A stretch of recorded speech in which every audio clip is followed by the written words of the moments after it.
cara bagaimana kau pikirkan enak tidur. Banyak orang enak makan nggak bisa tidur. Punya kemampuan berpikir politiknya bagus, punya sikap politiknya bagus, tetapi dia juga bisa bekerja. Kalau ngomong aja bagaimana mau membangun infrastruktur partai?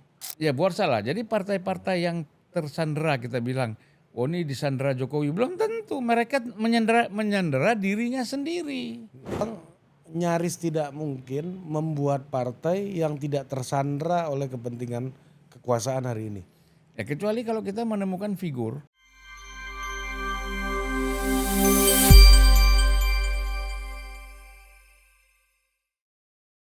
Oke. Bang Zulfan. Yes. Mantap. Apa kabar? Kok aku nanya pula yang apa kabar? Iya, kayak abang mental narasumber padahal. Ya. Pertanyaannya bang, kenapa orang benci sama partai politik? Pertama karena partai politik itu dilihat tidak pernah memperjuangkan kepentingan rakyat, kepentingan masyarakat. Ya kan? Nah itu kan dirasakan sekali. Bahwa mereka membutuhkan dukungan masyarakat pada saat kampanye 5 tahun sekali. Atau pilkada-pilkada. Nah sehingga mereka tidak melihat apa sih yang dilakukan oleh partai politik. Oleh karena itu banyak sekali para konstituen atau masyarakat itu sebagian besar itu kan kecewa terhadap partai, terhadap anggota DPR-nya yang terpilih, yang tidak datang lagi, tidak pernah datang ketika sudah terpilih, bahkan saat sebelum terpilih pun datangnya sekali-sekali. Nah, itu kan bahaya sekali. Nah kemudian yang dijanjikan baik mulai dari secara ideologis, secara ekonomi, kesejahteraan, itu semua kan nggak ada. Makanya kalau kita lihat, kita datang ke satu kabupaten, di mana di situ misalnya ada partai pemenang di situ, nasib masyarakat dan kehidupan masyarakat di situ tidak berubah. Itu problemnya. Dan artinya kan kalau masyarakat itu kan melihatnya real, nyata gitu. Bukan, dia tidak mampu melihat secara analisis alasan politis, nggak ada. Tapi apakah di negara-negara macam Amerika gitu ya, yang tingkat pemilih partainya lebih tinggi, partai ID-nya lebih tinggi, artinya partai-partai politiknya lebih menjalankan aspirasi politik menurut abang? Ya karena itu kan tingkat pendidikan masyarakatnya kan berbeda. Di sana tidak lagi bicara soal kebutuhan mereka itu dalam konteks material. Tetapi kan sudah rasa dan pikiran. Persoalan-persoalan human misalnya. Walau misalnya kita lihat pada masa Obama kan, bagaimana Obama mati-matian supaya ada asuransi untuk orang-orang yang masih dianggap tidak mampu gitu. Obamacare. Ya, kan tapi kan itu masyarakat senang kan, dan dampaknya apa? Karena si Obama ini dari Partai Demokrat, dampaknya si Biden menang, ya kan? Dari apa yang dilakukan oleh Obama. Nah yang gini-gini ini kan, kalau partai politik di sini, ya dia menang di satu wilayah itu bukan karena dia sudah berbuat sesuatu, gitu loh. Terus? Karena kebetulan ada figur baru yang dicalonkan di situ, masyarakat suka. Tetapi apakah nasib masyarakatnya berubah? Belum tentu. Tapi kan masyarakat suka itu bagian dari aspirasi politik dong.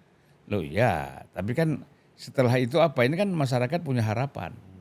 Aspirasi politik saya serahkan ke mereka. Harapan saya ada feedback, ya kan? Agar mereka lebih memperhatikan kami kan gitu. Nah, terbukti kan itu jarang sekali terjadi. Nah itulah akhirnya kalau saya melihat partai politik ini memang belum berbuat sesuatu yang konkret dan juga belum membuat sesuatu yang yang memang dibutuhkan oleh masyarakat. Tapi kan abang sendiri juga punya hubungan yang cukup benci-benci rindu juga sama partai politik. Di satu sisi abang ngomongin politik terus, ngomongin Pak Surya Paloh yang dulu adalah ketua umum abang. Di sisi yang lain abang juga mempertanyakan bahwa sebuah kekuatan politik itu bisa mewadahi aspirasi. Nah kalau abang sendiri waktu kemarin jadi keluar dari partai politik itu apa? Pertimbangannya soal aspirasi kah? Soal apa? Soal tidak konkret kah partainya seperti yang abang bilang tadi? Saya kira begini kan, itu kan kalau saya keluar kemarin, misalnya saya keluar dari PDIP, itu kan problemnya bukan hanya sekedar problem partai, tapi kebijakan-kebijakan yang diambil itu menurut saya, gini kan, kita meruntuhkan Orde Baru, kan itu dulu nih.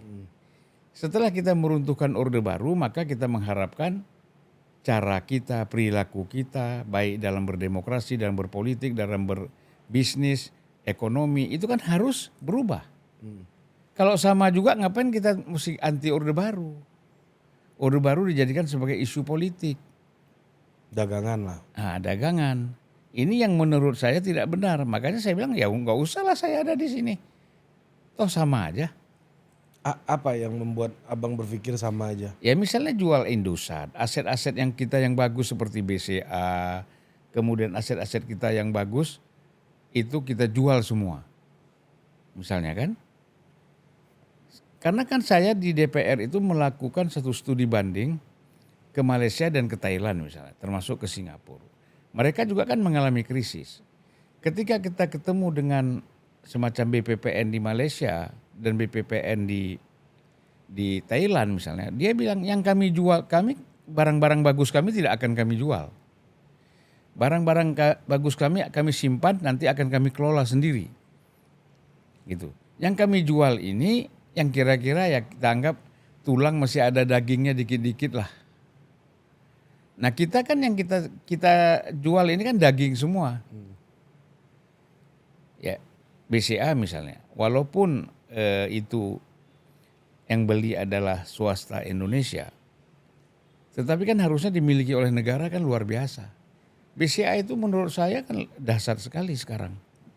Ya. Mampulah BUMN atau anak-anak bangsa kita itu mengelola ini dengan baik persis seperti BCA yang ada sekarang. Ya kan? Gitu loh. Nah kemudian apalagi yang kita jual? Indosat misalnya.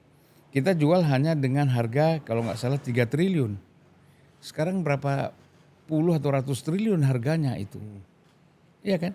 Nah persoalan kalau kita 3 triliun bisa bantu apa untuk keuangan negara?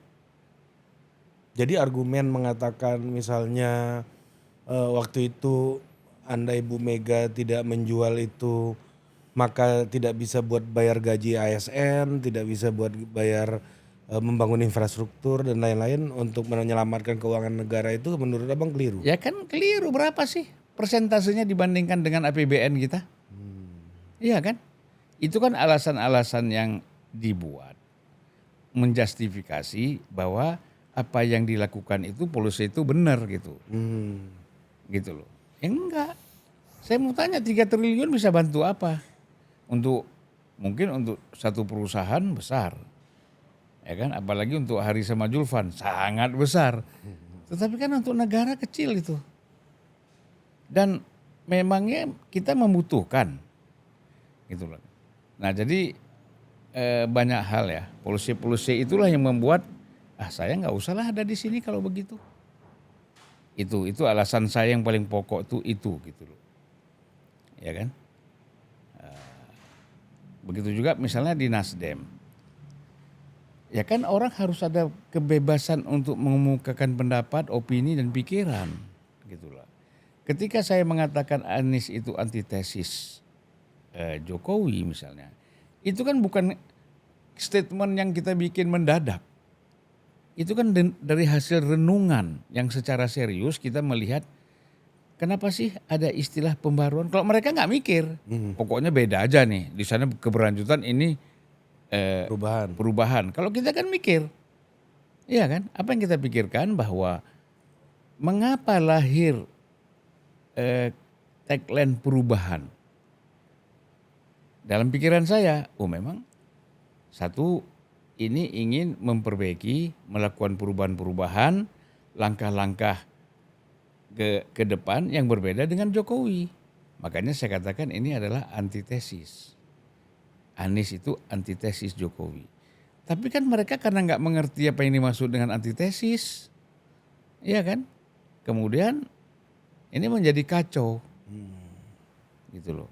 Nah, kekhawatiran, ketakutan dalam politik praktis akhirnya mematikan opini-opini dari satu orang atau banyak orang.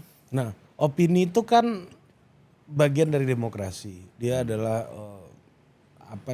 essence dari demokrasi itu perlindungan hak untuk bicara. Apa ketakutan apa yang membuat sebuah partai politik atau aktor-aktor yang ada di dalam partai politik sehingga bisa melangkahi prinsip-prinsip yang basic banget dalam demokrasi, yaitu kebebasan berbicara. Jadi kan waktu itu digunakan alasan, argumentasi bahwa Nasdem itu walaupun sudah mencalonkan Anies, tetapi kan tetap bersama Jokowi sampai 2024. Nah itu kan suatu kesepakatan politik. Sementara kalau kita bilang antitesis, ini kan satu pikiran, gitu. Itu harus dibedakan. Nah, jadi sehingga kalau kita menggunakan Anies antitesis Jokowi, loh ini memukul kebersamaan kita dengan Jokowi. Relevansinya di mana, kan gitu. Padahal kan faktanya udah memang nggak bersama kan. Nggak bersama tapi ingin dipaksakan gitu loh. Jadi Dipaksakan seolah-olah Jokowi harus menerima pilihan Nasdem ini. ya, Dan itu adalah bagian dari Jokowi juga gitu. ya. Oh, oke. Terus dipaksakan, terus itulah yang membuat abang ini ya. Ya saya pikir lalu mereka menganggap bahwa ini satu satu pikiran yang tidak seirama, tidak sejalan dengan mereka, ya keluarlah istilah saya diberhentikan dari DPP Nasdem. Kan gitu. Dan membuat kekeliruan lagi. Ya kan? Bagaimana orang sudah tidak pengurus diberhentikan. Iya. Abang kan memang udah nggak pengurus karena Iya kan? jadi komisaris Ya, kan. terus diberhentikan. Kan lucu ini. Inilah kepanikan. Apa yang membuat ketakutan itu berbeda jalan sama penguasa berarti? Lah iya, karena takut karena kan Pak Jokowi itu mungkin bertanya ya, apa sih yang dimaksud dengan antitesis? Kan gitu, apa sih yang dimaksud dengan antitesis? Mungkin nanya kepada Joni Plate, gitu kan. Makanya malam itu juga setelah ketemu Jokowi, Joni Plate itu WA saya. Harusnya kalau bicara antitesis jangan pakai Hegel dong, pakai Descartes. Loh, saya bilang ini gimana sih cara berpikir teori orang mau dibalik-balik? Hah? Iya kan? Iya. Teori Newton mau dipakai untuk teori yang lain kan nggak bisa. Einstein kan lagi kacau. Atau Einstein dipakai untuk Newton kan nggak bisa. Masing-masing orang kan punya teorinya sendiri. Nah jadi disinilah karena ketidakpahaman ini menurut saya ini membuat kacau. Nah, dengan berbagai macam dinamika yang ada di partai politik di Indonesia hari ini, termasuk abang pernah di PDI yang akhirnya abang beda jalan, terus dengan Nasdem abang beda jalan juga gitu. Apakah ide Pak Anies Baswedan untuk membuat partai itu sesuatu yang masuk akal menurut abang? Jangan nanti Mas Anies pula yang pisah jalan sama partainya, kan kita nggak tahu juga kayak abang. Kan abang salah satu yang mendirikan Nasdem juga. Ya saya kan begini, ketika Surya Paloh mengajak saya masuk ke partai politik dengan tagline-nya restorasi, saya bilang ini serius bang, restorasi ini serius nih, saya bilang bahwa kita akan berbeda dengan partai-partai yang lain. Kan gitu. Bahwa kita akan berbeda dengan partai-partai yang lain yang sudah ada ini. Karena kita partai baru. Oh pasti beda Van, udahlah. Maksud kau beda apa? Ya kita tahulah perilaku-perilaku partai politik. Abang juga lebih tahu dari saya. Karena abang itu kan ketua Dewan Penasihat Golkar, saya bilang. Udahlah tenang aja kau, kita akan jalan ini restorasi ini akan kita jadikan sebagai satu kekuatan buat kita meyakinkan masyarakat bahwa kita memang betul-betul ingin melakukan perbaikan. Saya yakin waktu itu. Tetapi dalam perjalanan kita kan menjadi pelan-pelan menjadi kurang yakin lah, ya kan? Karena apa? Semua partai politik, kita juga pernah diskusi kemarin, kalau mereka sudah masuk di DPR, itu apalagi partai politik yang masih kecil, minoritas, ya kan? Jarang sekali yang mau cari jalan sendiri, selalu ingin bersama dengan yang mayoritas, yang besar, ya kan? Arus besar di DPR itu mereka lebih senang di situ. Tidak pernah kan kita lihat misalnya partai baru apa dari dulu, ya dari sejak reformasi awal begitu banyak partai-partai kecil kan ikut arus besar semua. Gitu. Nah, Bahwa setiap partai itu pada awal kemunculannya mereka reformis ya. ya, Hampir semua lah, termasuk Nasdem juga kan. ya, ya karena kan memang harus jualan, harus punya punya ikon untuk untuk diterima oleh masyarakat bahwa kami ini beda, kan gitu. Sehingga memang masyarakat yang memang sudah katakanlah kita yang bosan gitu ya dengan partai-partai politik yang ada, kalau ada yang baru menjanjikan mereka mau masuk ke situ. Nah itu yang kita lihat bahwa sikap-sikap masyarakat inilah yang dimanfaatkan oleh partai politik. Oke. Nah tadi kan tanya Anies, menurut saya siapa sih yang menjadi pengurus Anies? Siapa sih yang mau jadi orang-orang elit di partai Anies? Kan orang-orangnya itu juga. Orang-orang itu kalau dia tidak pernah mendirikan partai politik, dia pernah terlibat di partai politik, ya kan? Gak ada orang baru kan gak ada. Yang segar-segar gitu, memang susah. Kita kalau bikin partai politik ya, nanti ketika kita di pusat bisa agak selektif. Udah di daerah nggak bisa selektif lagi kita. Betul. Nggak bisa selektif. Kalau kita selektif di daerah nggak ada pilihan. Nggak ada pilihan. Siapa yang Mau masuk siapa? Nah, kita harus cari tokoh, kita harus cari orang yang dikenal, kemudian punya juga budget, ya kan? Karena kita membutuhkan kantor yang bagus, gitu loh. Akhirnya di daerah kita nggak selektif. Dan orang-orang daerah ini kan lambat laun akan menjadi tokoh juga Elit di pusat. nasional, iya, Iya. betul. Mereka akan kesedot ke pusat juga, akan diterima di pusat untuk menjadi pengurus pusat. Rata-rata kan begitu. Nah, akhirnya partai itu terkontaminasi lagi. Nggak bisa lagi daya koreksi dan kritisnya terhadap persoalan-persoalan policy, kebijakan pemerintah yang memang dianggap ini kurang tidak sejalan dengan partai ataupun ini dianggap merugikan masyarakat, itu udah nggak ada lagi.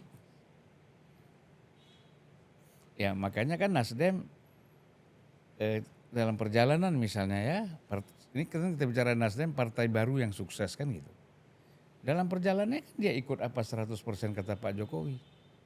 Karena Ya mau tidak mau apa? Karena kan ini menikmati kekuasaan. Dekat sama presiden, itu kan menikmati kekuasaan. Seorang ketua umum partai, kalau dia dekat dengan presiden, presiden menganggap ketua umum partai itu teman. Pasti kan buat Kapolri, Panglima TNI, Kasat, Kapolda semuanya kan itu, wah temennya bos nih. ini temannya bos. Walaupun nggak dikasih tahu bosnya, tetap kalau ada sesuatu dia juga menghargai kan, gitu loh. Nah ini yang maksud saya, partai politik khususnya elit, ketua umum dan lain-lain itu menikmati ini. ini yang kadang-kadang tidak dipahami pada level di bawah. Jadi menurut Abang nyaris tidak mungkin membuat partai yang tidak tersandra oleh kepentingan kekuasaan hari ini. Ya kecuali kalau kita menemukan figur yang memang dia betul-betul, tapi kan jangan kita bicara idealis nggak punya uang. Orang punya uang, ya, kemudian dia punya sikap politik yang jelas dan dia memang berani menentukan sikap berbeda dengan siapapun yang berkuasa, ya, dan itu baru bisa kita menemukan. Jadi leadership yang kuat ini penting, ya kan? Leadership yang kuat, organisatoris yang kuat, kemudian di backup oleh dana yang kuat, baru dia bisa independen. Kalau masih cari dana kiri kanan ya udah nggak usah cerita. Dana yang kuat tuh definisinya kayak apa Bang untuk membangun partai? Lah ya dia artinya pertama kebutuhan partai. Ya, kebutuhan partai, membangun soliditas partai, konsolidasi partai, acara-acara partai, program partai. Dari mulai bawah yang terbawah sampai ke pusat. Itu dia sudah punya dana. Iya kan? Nah istilah kan begini, ngapain kau bikin yayasan? Yatim piatu lah, kau bikin yayasan orang susah, tapi kau minta sana sini. Beda kan kalau di negara maju kan beda. Orang yang sudah punya uang kaya bikin yayasan apa seperti Ford Foundation misalnya Ford. Pada akhirnya ada yang nyumbang ya Nah, itu soal urusan lain ya. Urusan lain. Ya kan? Misalnya Gates. yang punya McDonald misalnya. Ya kan? Nah, itu yang maksud saya tuh begitu. Dia bisa membiayai kegiatannya sendiri. Bahwa kemudian tadi seperti Ari bilang, oh ada simpatisan, ada orang yang empati, mau menyumbang lebih besar itu urusan lain. Tapi jangan dari awal sudah ketergantungan situ, itu yang parah. Dan menurut Abang Mas Anies akan ketergantungan? Ya, kita kan pertama belum tahu. Yang kita perlu tahu kan sumber dananya tuh dari mana. Kalau dia mau transparan. Kalau kita misalnya mau lebih lihat lagi, berapa sih kekayaannya Anies di KPK? Di LHKPN? Ya kan? Kita nggak tahu yang disimpan berapa, tapi kan yang kita real yang kita lihat kan di LHKPN. Ya. Ngomong aja terus Bang. Ya kan? Nah jadi kan kita lihat di 11,7 M. nah, bagaimana? Kalau dengan 11 itu kan harta bergerak tidak bergerak. Ya, artinya kalau dari dana Anies Baswedan ansih untuk membesarkan partai, itu udah nggak mungkin. Berarti harus ada dukungan dari yang lain. Ya kan? Nah, kita kan belum tahu siapa ini yang lain yang simpatik mau nyumbang kepada Anies. Fundraising kita tahulah. Ya kan? Kalau saya kan pengalaman dengan PDIP dan Nasdem misalnya. Sedikit sekali itu orang yang nyumbang kalau kita bikin fundraising karena kita belum berkuasa, belum menang. Oke. Iya kan? Iya. Kata Kecuali dalam tanda kutip mengambil alih partai, menang kongres atau menang partai yang udah existing gitu akan beda cerita lah ya. Beda. Iya kan? Walaupun ada posisi yang penting lolos parlemen saja. Itu saya kira akan beda bikin fundraising pasti banyak yang ikut. Karena kan walaupun dia partai kecil punya 11-12 kursi misalnya di katakanlah di DPR RI. Tapi dia kan bisa berkomunikasi, bermanuver dengan partai-partai lain untuk menjegal kepentingan seseorang atau sekelompok orang. Oleh karena itu kalau dia bikin acara-acara fundraising ada juga yang mau berpartisipasi. Ya pasti persentasenya berbeda masing-masing partai ya. Mungkin partai yang besar persentasenya lebih besar lagi. Oh jadi fundraising itu bukan hanya ditentukan oleh menarik tidaknya tawaran partai atau tokohnya partai gitu. Tapi juga di sisi yang lain seberapa besar kekuasaan yang dimiliki oleh sebuah kekuatan politik gitu ya. Ya, Itu juga sangat menentukan berarti ya. Bang. Oh, terus tadi gimana cerita Bang? Awal-awal susah tuh bangun Nasdem tuh nggak ada nyari Oh sumbangan ya tuh nggak ada. sedikit. Baru kemudian Itu 2000 duitnya dari mana tuh Bang? ya pasti awal-awal itu dari Surya Paloh dan kawan-kawannya lah. Ya, awal-awalnya itu. Nah, kita lihat mulai agak bergerak Nasdem ini ketika dia 2014 dia mendukung Jokowi. Menjelang Pilpres dia dukung Jokowi. Oh itu loncat ya. Ah, itu kan mulai orang melihat, wah ini Nasdem bagian dari Jokowi 2014, ya kan? Itu karena 2013 Surya Paloh masih takut-takut calonkan Jokowi. Karena 2013 saya Agustus 2013 ketika wartawan Kompas nanya ke saya, "Bang, ini gimana? Nasdem siapa?" Saya langsung bilang, "Jokowi." Langsung dibuat headline kan di halaman 1 itu di tengah ditulis bahwa Nasdem mendukung Jokowi sebagai presiden. Surya Paloh marah-marah sama saya. Malah Bang dimarahin waktu Iya, itu Bang. kau jangan gitu, Pan. Kita belum ngambil keputusan. Dia telepon saya. Abang mintalah sementara ini kau jangan ngomong dulu lah soal capres dengan cawapres. Kita belum ngambil keputusan, dia bilang gitu.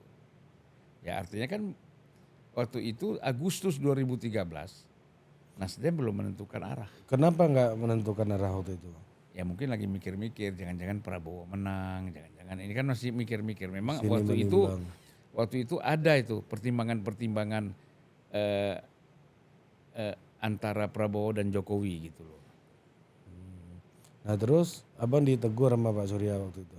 Ya ditegur, tapi kan terakhir karena tidak ada alternatif lain dan komunikasi antara Prabowo dengan Surya Paloh juga macet, ya kan? Akhirnya Surya Paloh beralih ke Jokowi, ya kan? Dan kemudian kalau nggak salah pergi umroh, gitu. Itu udah mulailah, udah mulai terbangun Surya Paloh dengan Jokowi. Dan terus terang Pak Surya waktu itu memang banyak sekali memberikan input-input kepada Pak Jokowi untuk bagaimana mengatur langkah-langkah supaya bisa menang apa itu. Ya memang dari semua ketua umum pendukung Jokowi waktu itu memang Surya Paloh yang terdepan ya menurut saya. Gitu. Tidak ada beban dia. Karena kan 2014 Golkar ke Prabowo, kan banyak yang ke Prabowo. Oh iya benar. Iya kan? Di sini kan tinggal PDIP plus Nasdem kan gitu. PDIP pun masih takut-takut kan. Mengapa takut-takut? Ya kita kan tahu lah bagaimana proses PDIP mencalonkan Pak Jokowi. Karena di situ masih Ibu Mega masih calon kan 2014 kan. Yang akhirnya karena Jokowi surveinya lebih tinggi maka Ibu Mega mundur. Tapi abang melihat nggak di pemilu-pemilu pilpres yang sebelumnya itu waktu Pak Jokowi terutama 2014 itu ya bahwa adanya ketakutan partai-partai mendukung Pak Jokowi dalam tanda kutip tersandra gitu Yang tersandra siapa? partai-partai. Oh kan waktu itu belum ada. Karena kan begini, Jokowi ini kan waktu itu bukan siapa-siapa, cuman gubernur kan. Dibandingkan dengan Prabowo yang sudah menjadi tokoh nasional yang luar biasa gitu kan. Nah, jadi kalau kita lihat dari sisi ini, orang masih melihat viewer aja gitu loh. Underestimate lah ya. Iya, underestimate aja, nggak ada pikiran-pikiran macam-macam gitu. Pokoknya nih bisa jalan bersama-sama. Tapi kan di kepala partai politik itu pasti apa yang saya dapat. Kalau Jokowi jadi presiden, apa yang saya dapat? Apa yang saya peroleh? Gitu kan. Dan terbukti begitu dekat sama Pak Jokowi kan macam-macam kemudahan kan. Jadi menteri, jadi macam-macam yang bisa banyak hal yang bisa didapat oleh partai politik. Gitu loh. Dari Pak Jokowi. Sebaliknya kan yang tidak mendukung Pak Jokowi, yang bertentangan sangat diametral seperti Golkar di bawah Pak Ical misalnya, itu kan makin tersudut. Ya kan, makin tersudut. Bahkan yang tersudut itu bukan partainya, bisnisnya pun tersudut. Wah, Oh iya. pas Pak Jokowi menang. Saya ingat itu kan mungkin triliunan ya. Ketika TV One itu membeli siaran Piala Dunia 2014. Dengan harapan iklan begitu besar, begitu banyak. Piala Dunia loh. Piala Dunia. Ya. Tetapi 2014 itu kita nonton, gak ada iklannya sama sekali. Artinya kan ada pemboikotan terhadap TV One, terhadap Abu Rizal Bakri yang dianggap mendukung Jokowi. Mendukung Prabowo. Mendukung Prabowo kan. Jadi ada kekhawatiran dari sebenarnya bukan, saya nggak yakin ini misalnya Pak Jokowi melarang jangan pasang iklan terlalu remeh lah buat dia. Ya kan? Tetapi ada orang-orang di lingkungan Jokowi itu menginfokan kepada para perusahaan-perusahaan pemasang iklan yang mendukung Piala 2014 itu untuk tidak memasang iklan, seolah-olah kalau pasang di situ kok berhadapan dengan Jokowi. Padahal Jokowinya tidak seperti itu. Ini kan image yang dibangun, ya kan? Para orang-orang yang di sekitar Jokowi membangun image kepada perusahaan-perusahaan yang sudah sepakat untuk memasang iklan di Piala Dunia TV One. Mereka ketakutan. Ini bukan artinya praktek semacam ini dalam artian apa yang dituduhkan orang soal penyanderaan ini dulu pun pernah terjadi kan sebenarnya berarti. Iyalah jadi. Ya dalam bentuk-bentuknya yang lain gitu ya. Artinya kan gini ya Bang, Pak Jokowi dengan orang-orang yang nggak akan punya kontrol penuh kan terhadap orang-orang yang ada di ring utamanya berarti ya. Ya nggak bisa, karena orang ini main-main sendiri. Gitu, punya kepentingan sendiri. Ada orang-orang yang memang kecewa sama Bakri, kesel sama Bakri, tidak dijadikanlah presiden ini jadi alasan. Ini selalu kan dalam satu peristiwa politik seperti itu. Kita ingatkan G30 SPKI. Kalau saya ada dendam sama satu orang, sekalian aja saya habisi orang itu dengan isu dia PKI. Ya kan? Gitu. Menunggangi isu itu untuk kepentingan dia. Nah, mungkin banyak juga kan kalangan pengusaha yang kecewa, yang tidak suka sama Bakri. Nah, dia memanfaatkan situasi itu. Bergerak sendiri lah ya. Bergerak sendiri. Seolah-olah diisukan ini Pak Jokowi, belum tentu. Pak Jokowi aja nggak tahu barangkali. Ya kan? Abang melihat kasus isu tersandra ini, kalaupun ada yang tersandra juga mirip seperti ini situasinya. Iya, karena kan ketakutan. Jadi kan begini. Ini penjelasan yang paling membela Pak Jokowi paling bagus nih saya dengar dari kemarin. Orang kan begini, ya. Orang ketika dia ada salah, ya kan? Ketika dia ada salah, dia nggak bisa tidur. Ya. Padahal yang datang itu Gojek ngantar makanan ke rumahnya.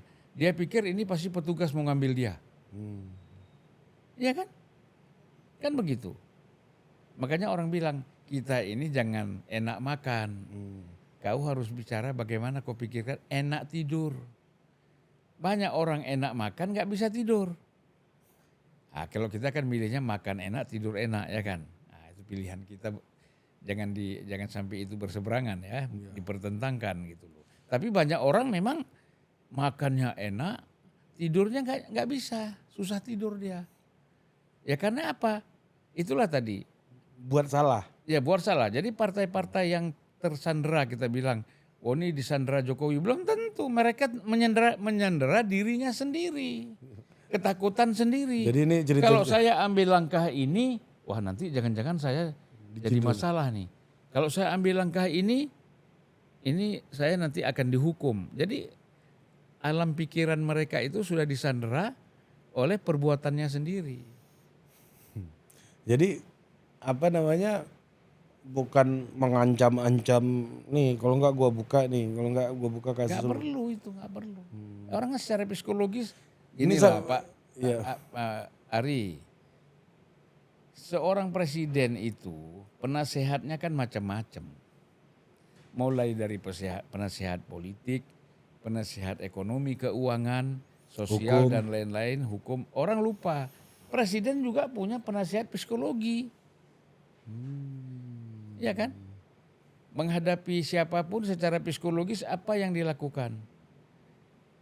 Ya Ini kan? maksud abang guru spiritual nih, Bukan psikologi, kajian-kajian emang psikolog. psikolog. Bagaimana situasi orang kalau orang itu ada sesuatu kesalahan yang dia lakukan, psikolog kan bisa menjelaskan kepada presiden. Nggak usah diancam juga dia udah ketakutan sendiri. Kalau secara internasional nih saya kasih contoh. Mengapa Iran tidak menyerang Israel? Setelah Ismail Haniyah itu dibunuh kan di Iran. Dia nggak perlu menyerang Israel. Secara psikologis, masyarakat Israel udah ketakutan sendiri. Dalam bayangan mereka Iran akan nyerang. Iran akan menyerang. Kita bahaya. Udah ketakutan, akhirnya apa yang terjadi? Mereka migrasi pindah ke negara lain atau ke kota yang jauh. Kan itu sekarang yang kita lihat di Israel itu. Nah, karena apa? Ancaman tapi ancaman psikologis. Nah, banyak hal-hal seperti itu tidak perlu presiden melakukan langkah-langkah ancaman-ancaman apalagi secara fisik ya. Menurut saya secara psikologis orang-orang ini sudah merasa salah sendiri. Ini sama kayak ini bang ya, ini cerita teman-teman ya yang pakai narkoba gitu misalnya. Dia lagi tidur-tiduran di rumah, ada tukang bakso lewat pun dia ngerasa itu intel polisi kan. Lah iya, Langsung ketakutan kan. ketakutan. Iya, benar. Itu. Jadi dianggap ini semuanya orang yang beraktivitas di dekat dia kecurigaannya begitu tinggi. Nah, inilah sebenarnya dialami oleh banyak para elit politik kita, pimpinan-pimpinan partai politik yang memang mereka melakukan kesalahan-kesalahan ya. Baik langkah politik ataupun kesalahan-kesalahan pelanggaran terhadap hukum. Nah, orang bilang ini tersandera. Apa yang disandera mereka takut sendiri kok.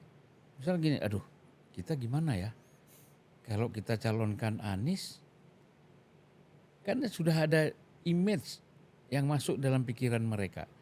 Pak Jokowi yang dinarasikan selalu Pak Jokowi nggak suka Anies, kan gitu. Wah ini kalau kita dukung Anies, pasti presiden nggak suka nih, Jokowi nggak suka nih, kan dalam pikiran mereka seperti itu. Pada akhirnya mereka tidak mendukung Anies.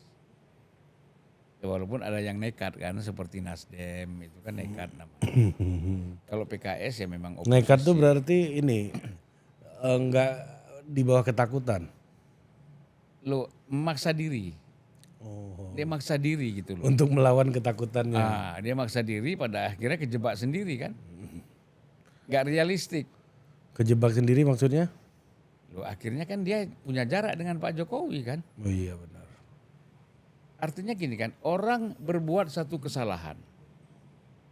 Tetapi orang menganggap dia terprotek, bukan diprotek. Terprotek oleh presiden, oleh siapapun kan gitu. Dia terprotek. Sehingga orang-orang yang punya tugas melakukan penyidikan terhadap orang ini terhambat. Karena si penyidik melihat bahwa ini orang ini teman presiden, kawan presiden, ya kan? Nah, tetapi begitu dia mulai ada jarak jauh dengan presiden, ya kan? Dia merasa bahwa dia tidak dihargai lagi oleh aparatur hukum, sehingga dia bisa diperiksa, bisa dipanggil, bisa apa macam-macam dalam bayangan dia. Ya kan? Sebenarnya mereka yang menyandera mereka adalah bayangan-bayangan dia sendiri gitu ya.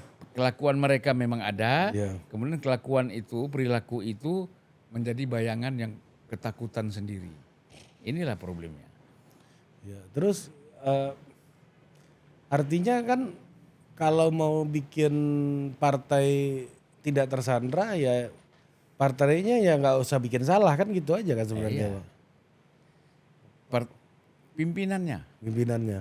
Jadi ketua umumnya harus clean, ya kan? Elit-elit partai di pusatnya harus clean.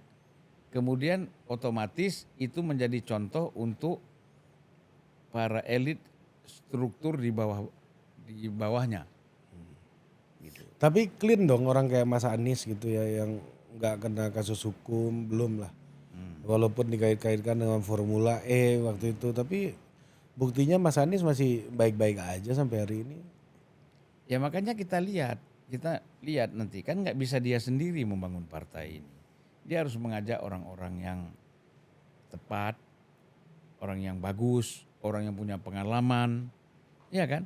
Di dalam kehidupan berpolitik dan berorganisasi. Ini kan kalau kita bangun politik bukan butuh orang gomong, orang kerja. Jadi punya kemampuan berpikir politiknya bagus, punya sikap politiknya bagus, tetapi dia juga bisa bekerja. Kalau ngomong aja bagaimana mau membangun infrastruktur partai? Dulu waktu abang di Nasdem gimana dulu bangunnya bang? Saya kan ditugaskan misalnya menjadi ketua Nasdem di Aceh, menjadi ketua Nasdem di Jawa Timur, saya menjadi ketua Nasdem di Maluku misalnya. Ya kan? Itu semua kita lakukan dalam konteks kita memang bekerja untuk ingin membangun partai di daerah-daerah itu. Jadi semua dulu elit partai ditugaskan oleh ketua umum untuk menjadi ketua DPW di daerah-daerah itu langsung. Nah, nanti setelah terbentuk baru kita bikin musda ya. Musda ataupun kalau tidak memenuhi syarat untuk musda langsung ditunjuk seseorang yang memang bagus, dianggap mampu membangun partai ini, dialah diserahkan. Nah, tapi dalam pembentukannya dari pusat dulu. Dari pusat kita turun supaya kita bisa tahu konsolidasinya seperti apa, kualitasnya seperti apa. Jangan sampai nanti waktu diverifikasi faktual oleh KPU malah kita nggak lolos. Kan harus kita lihat nyata. Ada nggak itu cabang itu? Kadang-kadang kan banyak partai begini. Ada orang kumpul 5-10 orang mau bikin cabang. Ya kan? Kita perlu ini, perlu kantor, perlu ini, perlu segala macam kebutuhan. Ternyata uang itu diambil sendiri oleh orang-orang ini. Tidak untuk membangun infrastruktur partai. Tapi Pak Surya Paloh tuh dulu katanya memang senang ya mengurusi cabang-cabang bikin acara di daerah segala macam itu Bang. Ya mungkin paling tidak pada tingkat provinsi ya. Karena kalau cabang kan terlalu banyak. Ya. Nah, pada tingkat provinsi saya kira iyalah. Hampir semua provinsi dia datang. Dan setelah menang pemilu juga dia datang. Karena kan ada acara macam-macam itu. Di masing-masing provinsi dia datang, hadir. Bukan lihat dari jauh. Memang orang nggak bisa elitis ngurus partai ini. elitis ini gimana maksudnya Bang? Ya nggak bisa salon, bukan elitis, nggak bisa salon. Salon itu kan ngomong dari ruangan, ya kan, yang ruangan yang katakanlah dianggap mewah ya, yang ya namanya salon kan tertutup, ya kan? Terus berasa kita pula yang paling benar dan paling pintar di muka bumi ini kan susah juga kan? Ya, kalau Pak Surya itu bukan seorang pemimpin salon dia. Dia betul-betul orang yang turun mengurusi partai pada tingkat provinsi, walaupun ada beberapa kabupaten dia datang kalau diundang, gitu.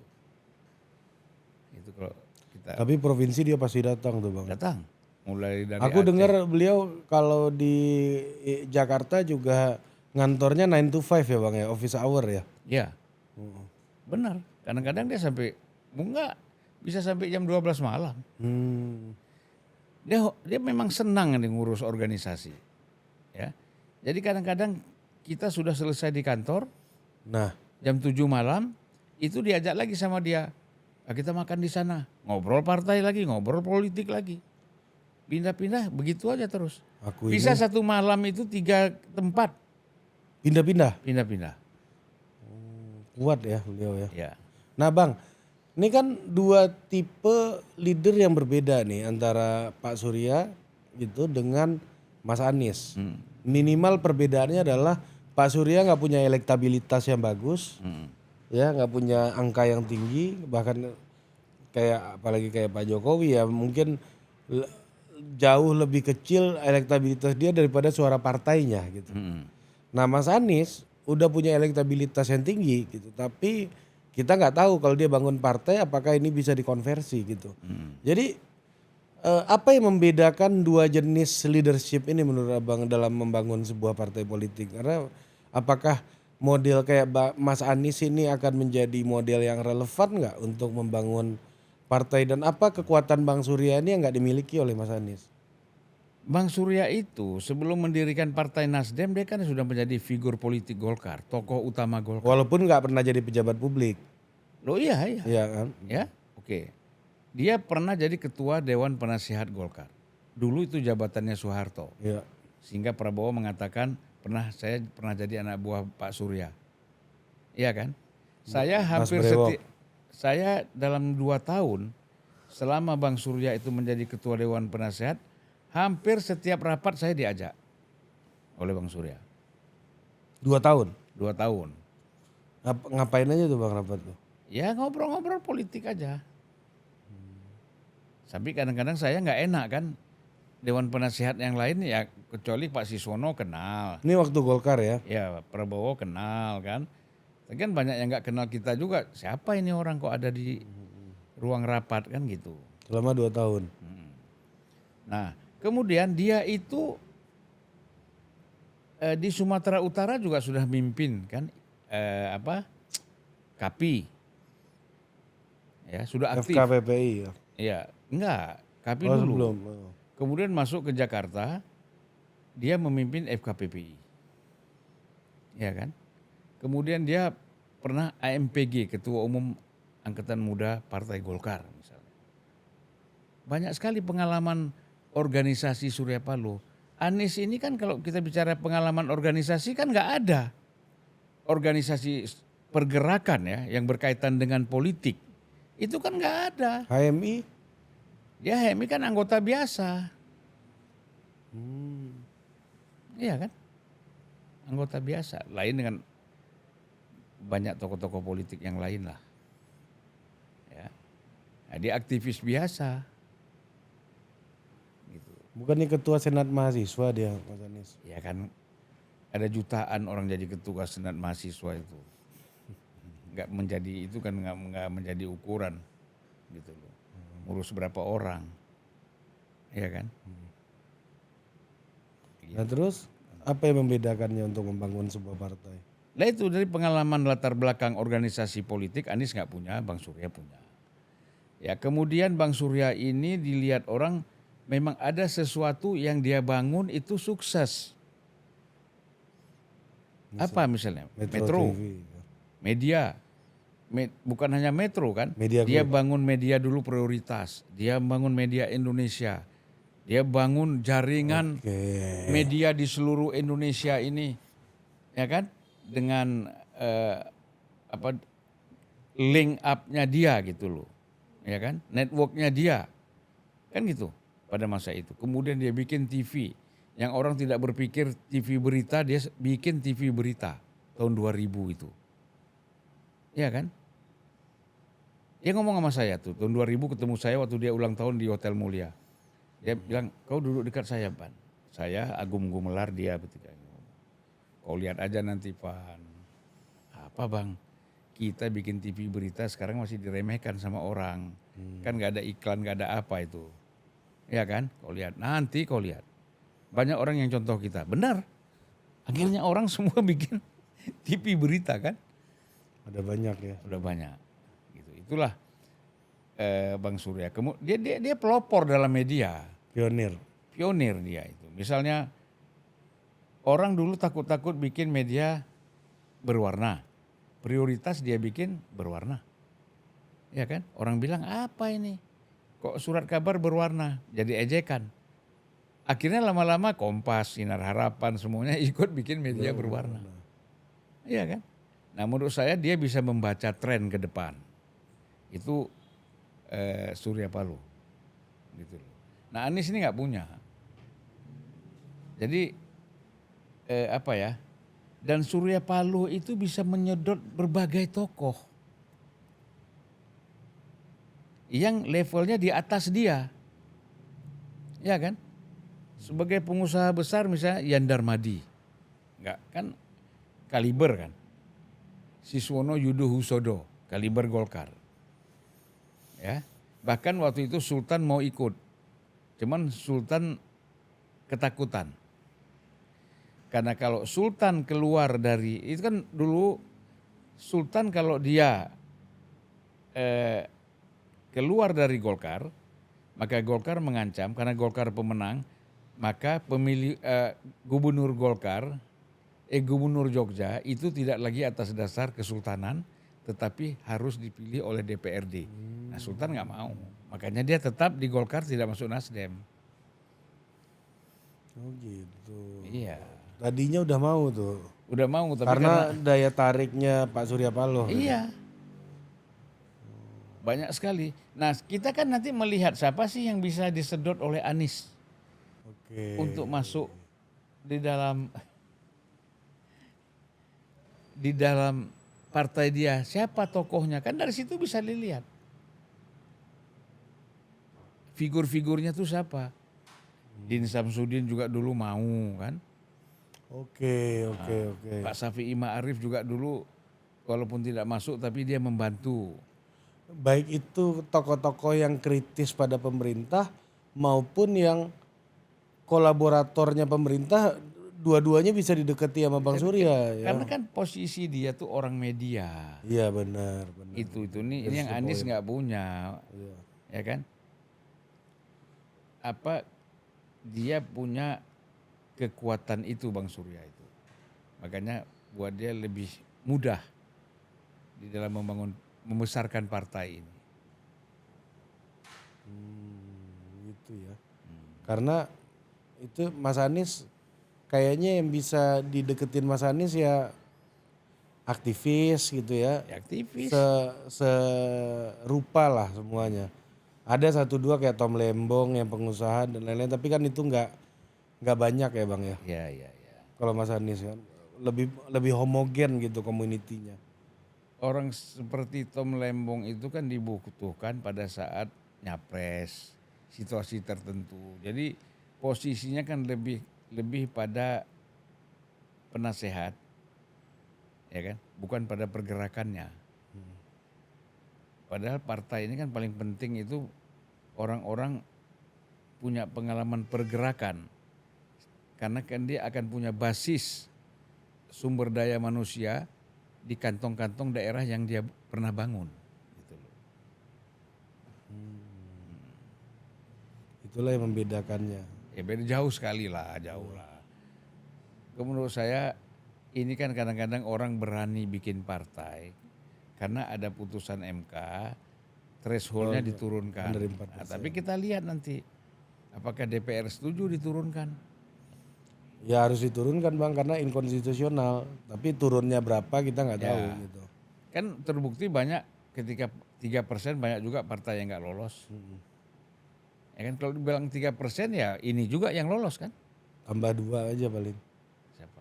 PSI sama Nggak PSI sampai nggak 3% sama kan? 3. P3 lebih. P3 sampai 3,8, PSI kan 2,8. 8 ya. Ya, tambah 1 aja. Artinya partai yang lama lagi. Iya. Partai baru nggak ada. Formasi lama juga. Formasi lama. Iya ya, ini partai baru belum ada lagi yang masuk ya. Ya, belum ada. Udah 2 pemilu ya. Malah partai lama yang keluar. Iya. Ini udah 2 pemilu nih. Kalau pemilu besok nggak ada partai baru yang masuk, kayaknya memang kita nggak perlu percaya lagi orang bikin partai baru tuh kayaknya tuh. Enggak, ini udah 2 kali loh. Jangan emosional membuat partai ini. Emang Bang Surya nggak emosional dulu? Enggak, rasional dia. Kan habis kalah kan? Iya, tapi kan kita bangun ormas dulu. Sambil. Tapi tujuan ormas itu bukan untuk mendirikan partai. Bukan. Ormas ini hanya bagaimana kawan-kawan Golkar, non Golkar semuanya bisa berkumpul, ya berkumpul bersama-sama dalam satu wadah yang namanya Ormas Nasdem. Maka dia ajaklah seluruh tokoh dari partai-partai politik yang lain. Gitu loh. Nah, kapan dia menjadi partai politik? Ketika Bang Surya banyak berinteraksi dengan tokoh-tokoh kunci dari masyarakat. Misalnya dengan Din Samsudin, dengan beberapa orang lain, Buya. Ngapain lagi ormas? Muhammadiyah ini coba lihat. Ya kan? Terus dengan kalangan NU, kita ormas 45 juta kita punya anggota. Muhammadiyah berapa 10 sampai 15 juta punya anggota. Tapi kan kita tidak punya akses di dalam decision making. Dalam pengambilan keputusan di Republik ini. Bang Surya kalau bikin ormas lagi apa memang bisa lebih besar dari kita? Dari Muhammadiyah atau NU? Jadi saran mereka itu bikin partai. Nah, disitulah baru muncul pikiran bagaimana lahirnya Partai Nasdem itu. Karena Bang Surya nanyanya sama tokoh ormas. Coba kalau nanyanya ke tokoh partai, kayaknya abang lebih bagus bikin ormas. Partai udah banyak juga kita bikin nih, Tapi menurut saya yang masih akal sehat dan objektif betul-betul memberikan solusi itu tokoh ormas. Kalau tokoh politik apalagi dari Golkar kan dia takut. Ini akan kesedot suara Golkar, sedot suara yang lain-lain. Ada kepentingan jangka pendek yang lebih kelihatan lah ya. Ya. Ketimbang dengan ormas gitu ya. Nah Bang, ini pertanyaan terakhir nih Bang. Ya. Artinya Bang, apa yang abang ingin sampaikan ke Mas Anies gitu ya. Kalau mau bikin partai, langkah 1 tahun pertamanya itu kira-kira apa yang harus dibereskan oleh Mas Anies? Kalau dia mau bikin partai. Iya. Cuman kan saya selalu menyarankan kalau bisa dia jangan bikin partai. Karena problemnya banyak sekali. Banyak sekali. Lebih rumit dari dia menjadi gubernur. Oh ya? Ngurus partai ini. Iya kan? Kita tidak sempat ngapain karena menyelesaikan konflik di daerah, menyelesaikan konflik A, terus di dalam internal elit-elitnya semua perbedaan semua harus diselesaikan. Nah, saya tidak melihat Anies bisa menyelesaikan hal-hal yang rumit seperti itu. Ya. Itu saran saya kepada dia. Pikir panjanglah untuk mendirikan partai ini, tidak boleh emosional. Jangan kita begitu karena kita kalah kita ingin menunjukkan kita bisa bikin sesuatu, jangan. Bukan kalah, nggak bisa mencalonkan. Ya kan Pilpres kalah kemarin. Oh iya, betul. Ya kan? Nah, ditambah lagi dengan kegagalan tidak dicalonkan oleh banyak partai untuk menjadi cagup kan gitu. Nah, kalaupun dia mau mendirikan partai, jangan buru-buru. Dia dialog dulu dengan banyak tokoh. Siapa kan pertama kita kan mengundang dulu tokoh-tokoh yang betul-betul dekat sama kita, yang mensupport kita kan gitu. Misalnya Yusuf Kala. Temui dulu Pak JK. Ini Sudirman Said aja udah nggak mau kan. Kan mau fokus ke KPK katanya. Ya artinya memang dia sudah keluar lama kan. Menyatakan diri keluar dari lingkaran Anies kan. Nah dia harus bertemu dulu dengan figur-figur, tokoh-tokoh. Apakah pengusaha, apakah politik, apakah ormas atau siapa. Yang bisa bersama-sama dia berdialog. Mau support nggak orang ini? Ya kan? Kalau masa kan support aja. Yel-yel aja kan. Bikin partai. Apalagi yang benci sama Jokowi pasti support aja Mas Anies. Aja. Tapi sampai kapan itu? Iya. Mau berteriak. Perlu makan juga. Gak ada makan di situ kabur juga dia. Jadi musuh lagi. Nah, jadi sejauh mana Anies mampu mengumpulkan para figur-figur tokoh-tokoh penting, tokoh-tokoh utama, ya kan, yang memang betul-betul mereka itu punya akses juga ke masyarakat, sehingga ini bisa menjadi satu indikasi bahwa dia bikin partai itu bisa berkembang.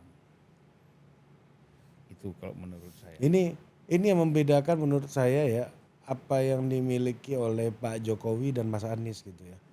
Mas Anies habis pemilu kemarin kalah, kemudian liburan agak panjang kan. dengan keluarganya, ya saya nggak bilang liburan itu salah gitu, tapi ini yang membedakan sama Pak Jokowi yang saya lihat. Ketika Pak Jokowi, bahkan ketika setelah menang pun Pak Jokowi masih berkampanye gitu.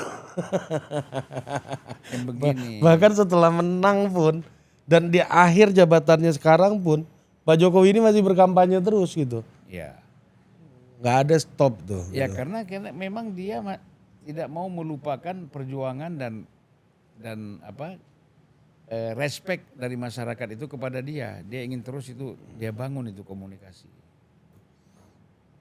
Iya, itu juga. Tapi sisi lain kan memang kelihatan niatnya yang lebih besar. Ya semangatnya ya, Iya. semangat, niat, Oke, hasrat. keinginan hasrat gitu kan. Ya kan, saya nggak tahu ya, saya menangkap ada nuansa Mas Anies menyampaikan bahwa dia yang diminta terus gitu. Diminta maju, diminta menunggu, diminta. Ya itu, Kalau Pak Jokowi enggak, dia kelihatan ketika menang terus kelihatan lebih berkampanye terus, dibilang sama orang takut kehilangan kekuasaan, dia jalan-jalan aja kan terus ya.